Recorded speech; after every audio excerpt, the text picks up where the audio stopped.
আজকে আমি বারান্দায় নিশ্চিন্ত দাঁড়িয়ে আছি দোকান থেকে এসে।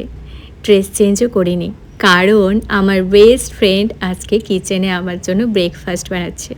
সো আমার কোনো চিন্তাই নেই আজকে। তার গ্রীষ্মের ছুটি পড়ে গেছে আর সে মহা আনন্দে আজকে সকালবেলা আমাকে বলছে, মাম্মা আজকে ব্রেকফাস্টে তোমার জন্য আমি স্যান্ডউইচ বানাবো।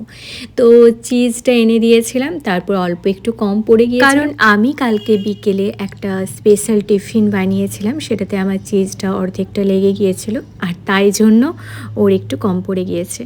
তো আমি এনে দিলাম আর ওকে বললাম যে মাম্মাম তুমি রেডি করে দাও স্যান্ডউইচটা, আমি কিন্তু তোমাকে ভেজে দেবো, কারণ তুমি গ্যাসের কাছে একদম যাবে না।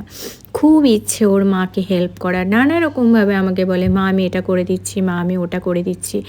আর বোঝাই যাচ্ছে যে তার মা একজন কন্টেন্ট ক্রিয়েটার, ভিডিওর সাথে ক্যামেরার সাথে ছোটোবেলা থেকেই পরিচিত। কারণ কি সুন্দর ডেকোরেশন করেছে দেখো, এই আইডিয়াটা হয়তো আমিও বের করতে পারতাম না, এত সুন্দর করে ডেকোরেশন করা, কি সুন্দর করে স্যান্ডউইচগুলো রেখেছে দেখো, এত সুন্দর লাগছে দেখতে। আজকে সত্যি ব্রেকফাস্টটা আমাদের একদম জমে গেছে। মা মেয়ে একসাথে বসে আজকে ব্রেকফাস্টটা সেরে নিলাম, আর বিশ্বাস করো অপূর্ব টেস্ট হয়েছে। আর তোমাদের স্যান্ডউইচ খেতে কেমন লাগে সেটা আমাকে কমেন্ট করে জানাও। আর আজকে তোমাদের ব্রেকফাস্টের মেনুটা কী সেটাও আমাকে কমেন্ট করতে পারো। আমি কিন্তু আজকে ভীষণ আনন্দ পেয়েছি, সত্যি অসাধারণ হয়েছে। একদম স্যান্ডউইচটার খেতে খেতে বলছে মামা আমি একদিন দিয়াকে আর ঠাম্মিকেও বানিয়ে খাওয়াবো। তো ঠিক আছে, চলো আবার নেক্সট একদিনও বানাবে, সেদিন তোমাদেরকেও খাওয়াবো।